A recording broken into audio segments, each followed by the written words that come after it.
Shalom, selamat malam. Bersama saya Yosia Arifin. Renungan malam ini dari Pendeta Dr. Erastus Sabdono berjudul Media Penyempurnaan Karakter. Kalau kita menunda atau membatalkan keinginan-keinginan yang tidak sesuai dengan kehendak Allah, berarti kita melakukan sesuatu hal yang positif. Karena kita hidup di dunia yang sudah rusak, sudah jatuh, dan pengaruh dunia yang begitu jahat. Kalau kita mengikuti kehendak dunia, sejatinya kita sedang membinasakan diri. Pertanyaannya, apakah kita tidak boleh punya keinginan? Allah memberikan kita pikiran dan perasaan supaya kita punya keinginan. Tidak mungkin manusia tidak punya keinginan. Allah menghendaki kita tidak punya keinginan. Tetapi kita menunda apa yang menjadi keinginan kita sendiri sejak kita di dunia. Kita menyalipkan diri. Oleh sebab itu kita harus berani fokus. Yang sering tanpa kita sadari menyesatkan adalah ketika orang memisahkan antara hamba Tuhan dan jemaat, pendeta dan awam. Ini menyesatkan. Kita semua memiliki standar yang sama. Tidak ada awam, tidak ada imam. Semua kita adalah imam-imam. Imamat yang ngerajani. Tidak semua standar ganda. Standar pendeta harus A, standar jemaat harus B. Tidak. Semua kita harus seperti Kristus. Semua harus sempurna seperti Bapa, memiliki kemampuan yang memproduksi, membuahkan keinginan atau kehendak yang selalu sesuai dengan Allah. Dan untuk itu, seseorang harus berani fokus. Dimensi berpikir kita harus dimensi kekekalan, dimensi surgawi. Kalau kita tidak memiliki komitmen yang jelas dan tegas, kita akan terus menjadi seseorang yang diombang-ambingkan oleh keadaan, gagal fokus, bias, dan tidak akan pernah menjadi anak-anak Allah yang berstandar atau berkualifikasi anak Allah.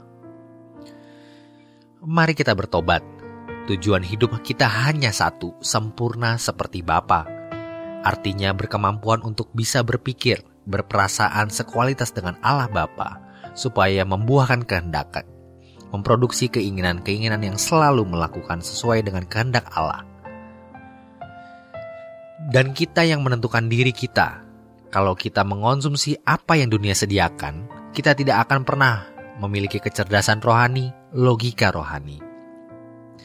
Makanya sekarang kita fokus.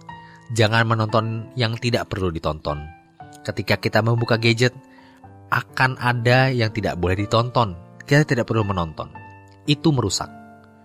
Jadi waktu kita yang singkat ini harus kita gunakan sebaik-baiknya untuk membangun rupa Allah di dalam diri kita. Dari hal-hal praktis, teknis, kita merajut otot-otot kodrat ilahi, merajut syaraf-syaraf kodrat ilahi. Memang, kemelesetan masih bisa dapat kita lakukan. Dan kalau kodrat ilahi ini kita tidak tunjung sembuh, itu karena sering menolerir. Tapi Tuhan menyediakan media penyempurnaan karakter. Dalam Roma 8 ayat 28 dikatakan Allah bekerja dalam segala hal mendatangkan kebaikan. Itu merujuk pada media penyempurnaan. Ketika kita bertemu dengan pelayan restoran yang entah karena kurang profesional atau karena kesalahan tidak melayani kita dengan baik, mertua yang cerewet sekali, pasangan yang tidak sempurna, semua itu adalah media yang Tuhan sediakan untuk menyempurnakan kita. Jadi Allah itu mau memproses kita. Apapun yang terjadi dalam hidup kita, itu adalah media. Percayalah kalau kita bisa dipercayai Tuhan. Tuhan tidak suka membuat kita susah atau miskin berkepanjangan. Kalau kita miskin, kita tidak bisa membalas kebaikan orang tua, tidak bisa menolong saudara, tidak bisa mendukung pekerjaan Tuhan. Makanya diperbaiki dulu karakter kita. Tuhan tahu kalau kita banyak duit, kita tenggelam. Maka Tuhan cegah. Tapi bersyukur kalau sampai Tuhan menakar berkat kita, karena itu menyelamatkan. Daripada dipuas-puaskan sebanyak-banyaknya, tapi mati masuk neraka. Jadi mari kita bertanggung jawab mulai hari ini demi keselamatan kita sendiri. Karena maksud keselamatan itu hanya sempurna seperti Bapa. supaya kita berkeadaan mulia dan orang yang berkeadaan mulia layak dimuliakan bersama dengan Tuhan Yesus. Apapun yang kita usahakan dalam hidup ini, apapun, suatu hari harus kita lepaskan, lenyap, tiada bekas. Sebagaimana kita datang sendiri, kita akan pulang sendiri. Sebagaimana kita datang tidak membawa selembar pun benang, kita mati pun tidak membawa selembar benang. Tetapi kalau kita membangun kesucian hidup sempurna seperti Bapa, itu yang akan kita bawa di kekekalan. Kita sudah sering mendengar bahwa hidup yang dikehendaki Allah adalah hidup kudus. Tapi mengapa kita tidak berani menaruh kalimat "aku harus hidup kudus"? Jika kita tidak menjadikan itu hal utama, berarti kita tidak menghormati Allah.